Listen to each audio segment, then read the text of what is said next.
दूसरा, हरियाणा में भारतीय जनता पार्टी की मुश्किल बिल्कुल नहीं कम हो रही है। भारतीय जनता पार्टी का जमानत जब्त होता हुआ ज्यादातर नेताओं का नजर आ रहा है। और हरियाणा के अंदर जो बागी हुए हैं भाजपाई, जिन लोगों ने इस्तीफा दिया है, विधायक ने, मंत्री ने, सबने इस्तीफा दिया है, कार्यकारिणी ने इस्तीफा दिया है, जिला मंडल स्तरीय लोगों ने इस्तीफा दिया, ब्लॉक स्तरीय लोगों ने इस्तीफा देकर के कांग्रेस की तरफ रुख किया है। इसमें बीजेपी प्रत्याशी अनूप धानक को गांव वालों ने भगा दिया। ओखलाना सीट के प्रत्याशी हैं अनूप धानक गए थे वोट मांगने के लिए। गांव वालों ने कहा चलो निकलो पहले यहां से, 10 सालों में क्या किया उसको बताओ पहले। इन विधायकों को विधायक निधि बहुत मिलती है अपने विधानसभा में खर्च करने के लिए, यह सब खा करके घोट कर बैठ गए हैं, किसी ने किसी को कुछ दिया नहीं। ऐसे में राहुल गांधी जिंदाबाद के भी नारे लगे और लगातार लग रहे हैं हरियाणा में। इसीलिए भाजपा ने कहीं न कहीं दांव चलकर आम आदमी पार्टी के साथ, केजरीवाल के साथ मिलकर के केजरीवाल को सभी सीटों पर चुनाव लड़ने के लिए प्रोत्साहन दिया है कि आपकी जमानत हो जाएगी। अब देख लीजिएगा, अरविंद केजरीवाल से अगर बीजेपी की साठगांठ हो गई है और भाजपा के कहने पर इन्होंने इंडिया गठबंधन छोड़कर और प्रत्याशी खड़े किए हैं, तो आज या कल में उनकी जमानत मंजूर हो जाएगी। 100% जमानत मंजूर हो गई तो समझ लीजिए डील हो चुकी है, अन्यथा सवाल ही नहीं उठता। और इवेंट बनाने में नरेंद्र मोदी से कम नहीं है केजरीवाल। जेल में है, जेल से छूटेंगे वह। अगर भाजपा के साथ साठगांठ हो गई है तो वह जेल से बाहर आएंगे और दबा के प्रचार करेंगे। अरविंद केजरीवाल कांग्रेस के वोट काटने के लिए हरियाणा जाएंगे। वह इंडिया गठबंधन को जिताने और इस देश के भले के लिए, किसी युवा के भले के लिए कि उसको रोजगार मिल जाए, महिलाओं को सुरक्षा मिल जाए, इसके लिए बिल्कुल नहीं। यह सत्य है, इस चीज से इनकार नहीं किया जा सकता। लेकिन हरियाणा में विनेश फोगाट, बजरंग पुनिया ने नरेंद्र मोदी के चेहरे की हवाइयां उड़ा दी। पूरा हरियाणा का मूड ही बदल दिया विनेश फोगाट ने। और आम आदमी पार्टी ने विनेश फोगाट के खिलाफ, खिलाड़ी के खिलाफ खिलाड़ी उतारा है। किसके कहने पे? यह अरविंद केजरीवाल मोदी से कम नहीं लग रहे हैं, मुझे तो नहीं लग रहे, खास करके इवेंट बाज है अरविंद केजरीवाल भी मोदी की ही तरह। पैसे शराब घोटाले में लिए हैं, हर कोई जानता है, लेकिन पैसे कैसे लिए यह देने वाला भी नहीं बता पा रहा है। कभी डंडा, कभी झंडा, कभी कुछ, कभी कुछ, कभी गाड़ी किराए पे, वो किराए पे, वो किराए पे, चुनाव में, गोवा चुनाव में, पंजाब चुनाव में, और बता नहीं पा रहा है कोई, क्योंकि ट्रांजैक्शन खाते में नहीं कराया। तो यह चीजें अरविंद केजरीवाल बच नहीं सकते इतनी आसानी से, और छोड़ा नहीं जा सकता उनको।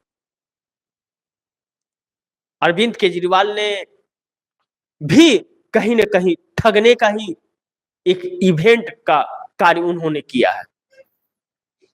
और जब इस देश की मांग है इंडिया गठबंधन, इस देश के लिए अब इस वक्त जरूरी है इंडिया गठबंधन, ऐसे में यह नेता अगर भाजपा के साथ हैं तो यह दुर्भाग्यपूर्ण है, इससे तो इनकार नहीं किया जा सकता। लेकिन नीतीश की मजबूरी हो गई इंडिया गठबंधन, नहीं तो बच नहीं पाएंगे नीतीश। अब आप दर्शक इस चीज को समझिए, नीतीश कुमार की कितनी मजबूरी है इंडिया गठबंधन में जाना। इंडिया के लिए जरूरी नहीं है नीतीश की मजबूरी है इंडिया, मजबूरी है उनको कि इंडिया के अलावा और कहीं जा नहीं सकते, इंडिया गठबंधन के अलावा। नरेंद्र मोदी ने कहीं न कहीं चिराग पासवान को 2020 के मॉडल पर एक्टिव कर दिया है, और उपेंद्र कुशवाहा भी एक्टिव हो गए हैं, उन्हें राज्यसभा सांसद बना करके भेजा जाएगा। क्योंकि चुनाव हार गए, या मंत्री बना दिया जाएगा, हारने के बाद भी मंत्री बनते हैं, तो उन्हें तोहफा दिया जाएगा और नीतीश कुमार के खिलाफ चुनाव लड़ने को कहा जाएगा कि आप गठबंधन से निकल जाइए, चिराग पासवान गठबंधन छोड़ो और नीतीश कुमार के खिलाफ लड़ो। जीतन राम मांझी को कहा जाएगा कि आप गठबंधन में तो रहो, लेकिन गठबंधन की सीट शेयरिंग को मत मानो, आप अकेले चुनाव लड़ो और सभी सीटों पर लड़ो। जो जहां नीतीश को नुकसान पहुंचा सकता है, चिराग पासवान जहां नुकसान पहुंचा सकते हैं, उपेंद्र कुशवाहा कहां पहुंचा सकते हैं, जीतन राम मांझी कहां पहुंचा सकते हैं नुकसान, वहां वह प्रत्याशी खड़े करेंगे। क्योंकि लॉ-कुश का समीकरण नीतीश कुमार के साथ है बिहार में, कुर्मी और मौर्य कुशवाहा, तो वह समीकरण खराब करने के लिए चाहे जीतन राम मांझी हो, उपेंद्र कुशवाहा हो या चिराग पासवान हो, इनको खड़ा किया जाएगा। और बाकी प्रशांत किशोर तो है ही, प्रशांत किशोर को तो एक्टिव किया ही जा रहा है, वह एक्टिविटी कितना रंग लाएगी यह आने वाला समय बताएगा। लेकिन चोट काफी पहुंचा जाएंगे नीतीश कुमार को। अब नीतीश कुमार को यह समझ आ गया है कि इनके साथ रहे तो न घर के होंगे न घाट के। पहले तो नीतीश कुमार बिहार के अंदर भी जा करके वोट मांगने लायक नहीं रह गए, क्योंकि जो वादे किए थे नरेंद्र मोदी वादा खिलाफी कर गए, एक भी बातें उनकी नहीं माने, एक भी वादों को पूरा नहीं किया, और वह वादा खिलाफी नीतीश कुमार का बिहार के साथ हो गया। अब नीतीश कुमार जिस तरह हरियाणा में अनूप धानक को गांव वालों ने भगाया कि आपने 10 सालों में क्या किया, तो अब नीतीश कुमार से लोग पूछेंगे कि आपने 20 सालों में क्या किया बताइए, और उसका जवाब उनके पास नहीं होगा। जब जवाब नहीं होगा तो लोग अस्वीकार कर देंगे उसे। तो इसलिए इस वक्त जरूरी नीतीश कुमार के लिए इंडिया गठबंधन है, इंडिया गठबंधन की जरूरी नहीं है नीतीश कुमार। अब नीतीश कुमार अपने आप को, अपनी पार्टी को बचाने के लिए इंडिया गठबंधन में आना चाहते हैं, न कि किसी युवा को रोजगार देने के लिए, और न तो किसी महिला की सुरक्षा के लिए चिंता है उन्हें, और न तो शिक्षा और स्वास्थ्य की चिंता है। अगर यह चिंता होती तो नरेंद्र मोदी के साथ नहीं गए होते, नरेंद्र मोदी को समर्थन नहीं दिया होता उन्होंने, वह इंडिया गठबंधन को समर्थन देते, क्योंकि भारतीय जनता पार्टी ने ही उन्हें तोड़ने का प्रयास किया और आज भी तोड़ने के प्रयास में है। आज भी वह घात लगा करके नीतीश कुमार के साथ बैठी हुई है। यह षड्यंत्र जो अपने ही मुख्य सहयोगी के खिलाफ, अपने ही सहयोगी को लोगों को खड़ा कर देना। चिराग पासवान को आप दर्शक जानते हैं कि चिराग पासवान को एक झटके में उनको समाप्त कर देगी भारतीय जनता पार्टी, और दिल्ली बुला करके धमका करके भेजी दिया है। अब बोल रहे हैं कहीं, अब बोल रहे हैं क्या कि काट की हांडी बार बार नहीं चलती। इस देश की जनता की डिमांड है कि इंडिया गठबंधन,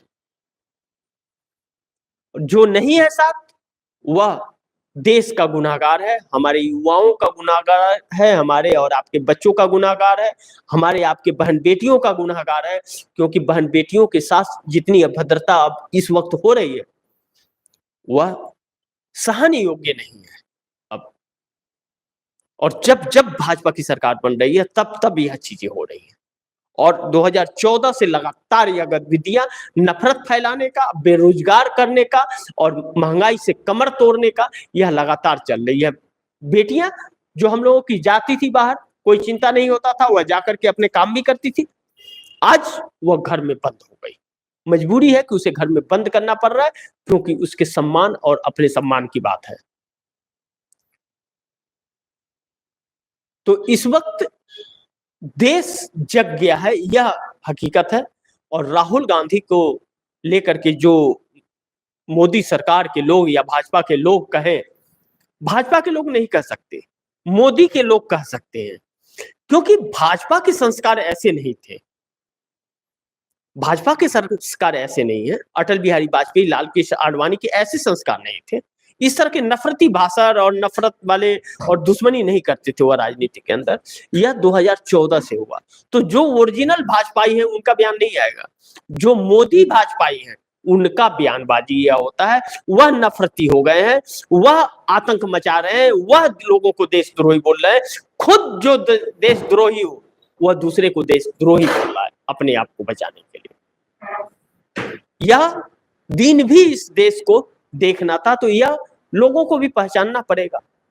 और राहुल गांधी से डरी यह मोदी भाजपा की पैरों के नीचे जमीन खसक गई है। मात्र एक राहुल गांधी ने सबको हिला करके रख दिया। यह सच्चाई है। किसी ने सोचा नहीं था कि ऐसा दिन भी इस देश को देखना पड़ेगा, लेकिन कहते हैं ना कि समय समय की बात है। तो आज समय है, कल समय बदलेगा। नरेंद्र मोदी हरियाणा नहीं गए अभी एक बार भी। चंद्रचूड़ के घर जाके फोटो खिंचा रहे हैं, नहीं गए। अमित शाह बार बार महाराष्ट्र जा रहे हैं, सर्वे नींद उड़ा रहा है। सर्वे यह कह रहा है कि बहुत बुरी हार हो रही है। आरएसएस बार बार कर रहा है तुम्हारा सुपड़ा साफ हो रहा है महाराष्ट्र और हरियाणा में, जमानत बचा लो, बड़ी भारी बात है। हरियाणा में कहीं ऐसे न हो कि चौथे पायदान पर भारतीय जनता पार्टी आ जाए। 10 सालों का सत्ता बहुत कुछ गुल खिलाया है, किसानों को ऊपर गोली भी चलाया है।